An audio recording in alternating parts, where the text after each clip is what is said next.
আচ্ছা, সামান্য চা ফেলার জন্য তুমি ওর সাথে এরকম করেছ, তাহলে ভাবো আমার স্ত্রীর সাথে এরকম করার জন্য আমি তোমার সাথে কি করব? তুমি তুমি আমার কিছুই করতে পারবে না, আমি পুলিশ ডাকব।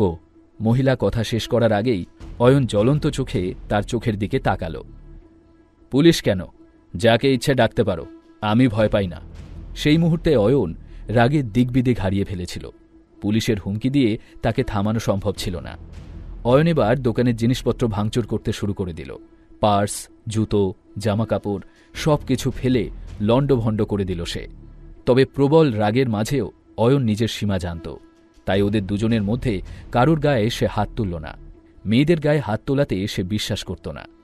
অয়নকে এরকম করতে দেখে দিব্যা খুব ভয় পেয়ে গেল।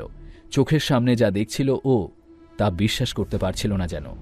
চোখে অন্ধকার দেখছিল দিব্যা। সেই মহিলাও অয়নের রাগ দেখে ভয়ে মাটিতে বসে পড়ল আর জোরে জোরে কাঁদতে শুরু করল। কিন্তু এসব দেখে অয়নের কিছু গেল এলো না। শ্রীমন্তীর সাথে এমনটা করার জন্য শাস্তি তো ভোগ করতেই হবে তোমাকে। অয়ন এত সহজে ওই মহিলাকে ছাড়ার পাত্র ছিল না।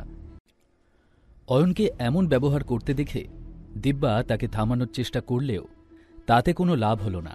উল্টে অয়ন ওর হাত শক্ত করে চেপে ধরে বলল, তুমি যেভাবে আমার স্ত্রীকে আঘাত করেছিলে, এবার এই মহিলাকে সেই একইভাবে আঘাত করো।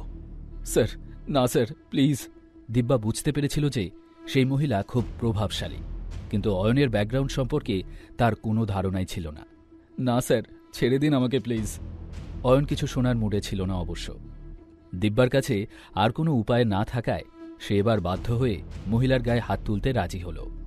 সে এগিয়ে গিয়ে ওই মহিলার গায়ে হাত তুলতে যেতেই মহিলাটিও দিব্যাকে জোরে একটা ধাক্কা দিয়ে দিল, আর তারপরেই ওদের দুজনের মধ্যে হাতাহাতি শুরু হয়ে গেল। একে অপরের হাত থেকে বাঁচার জন্য গোটা স্টোর জুড়ে দৌড়াদৌড়ি করতে থাকল ওরা। আর এভাবে দৌড়তে গিয়ে পা স্লিপ করে মেঝেতে পড়ে যায় দুজনে। আর ঠিক তখনই শ্রীমন্তী চোখ খুলল। অয়ন? ওর ডাকটা শুনেই অয়ন সোজা শ্রীমন্তীর কাছে দৌড়ে গেল। শ্রীমন্তী, তুমি ঠিক আছো? আমার খুব ব্যথা করছে অয়ন। শ্রীমন্তী কাঁদতে কাঁদতে বলল, ও তো শুধু সামান্য একটা পার্স কিনতে চেয়েছিল, আর সেটাই যে ওর জন্য এরকম অভিশাপ হয়ে যাবে কে জানত। শ্রীমন্তীর কষ্টটা ঠিক যেন বুকের মাঝখানে লাগল অয়নের। এর আগে শ্রীমন্তীর সঙ্গে কখনো এমন হয়নি। ওর এদিকে যেমন শ্রীমন্তীর জন্য খুব খারাপ লাগছিল, অন্যদিকে আবার দিব্যা এবং মহিলার উপরে অয়নের রাগ হচ্ছিল প্রচণ্ড। ইটস ওকে বেবি, আমি তোমাকে এখনই হাসপাতালে নিয়ে যাচ্ছি, সব ঠিক হয়ে যাবে। শ্রীমন্তীকে সামলাতে সামলাতে অয়ন বলল। তারপর সে ধীরে ধীরে শ্রীমন্তীকে মেঝে থেকে তুলে স্টোর থেকে বেরিয়ে যাওয়ার জন্য প্রিপেয়ার্ড হচ্ছিল। তার আগে একবার দিব্যা এবং ওই মহিলার দিকে তাকিয়ে নিয়ে অয়ন মনে মনে ভাবল, এদের সাথে এমনটাই হওয়া উচিত। ওরা ওখান থেকে বেরোতে যেতেই মলের সিকিউরিটি ম্যানেজার কয়েকজন সিকিউরিটি গার্ডকে নিয়ে সেখানে এসে উপস্থিত হল। এদিকে এত কাণ্ড ঘটার কারণে ওই স্টোরের সামনে ইতিমধ্যেই ভিড় জমে গিয়েছিল। এখন ম্যানেজারেরই দায়িত্ব ছিল বিষয়টা সামলানোর। স্টোরে ঢোকার সাথে সাথে দিব্যা এবং ওই মহিলাকে মাটিতে পড়ে থাকতে দেখে ম্যানেজার অনুমান করে নেয় যে এই সব কিছুর মূলে অয়নই। সে অয়নের দিকে রাগান্বিত দৃষ্টিতে তাকিয়ে বলল, এসব তুমি করেছ? তোমার সাহস তো কম নয়।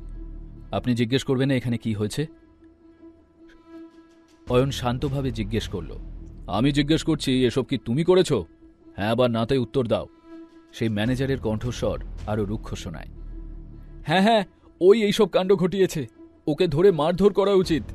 সেই মহিলা চিৎকার করে বলে উঠল। অয়নের মুখে এই মুহূর্তে কোনো এক্সপ্রেশন ছিল না।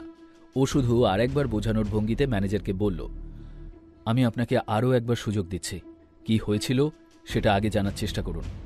কোনো দরকার নেই, পিঠে দুঘা পড়লে তুমি নিজেই আমাকে সব বলে দেবে। ম্যানেজারটি ভেবে যাচ্ছিল কি করে পুরো দোষটা অয়নের ঘাড়ে চাপিয়ে দেওয়া যায়। কয়েকজন সিকিউরিটি গার্ড অয়নের দিকে ছুটে যাওয়ার সাথে সাথে অয়ন নিজের মার্শাল আর্টের দক্ষতা দেখিয়ে কয়েক সেকেন্ডের মধ্যেই তাদের ধরাশায়ী করে ফেলল। ওর এমন রূপ দেখে ম্যানেজারের মুখ ফ্যাকাশে হয়ে যায়। তার কপালে এবার ঘাম দেখা দিল।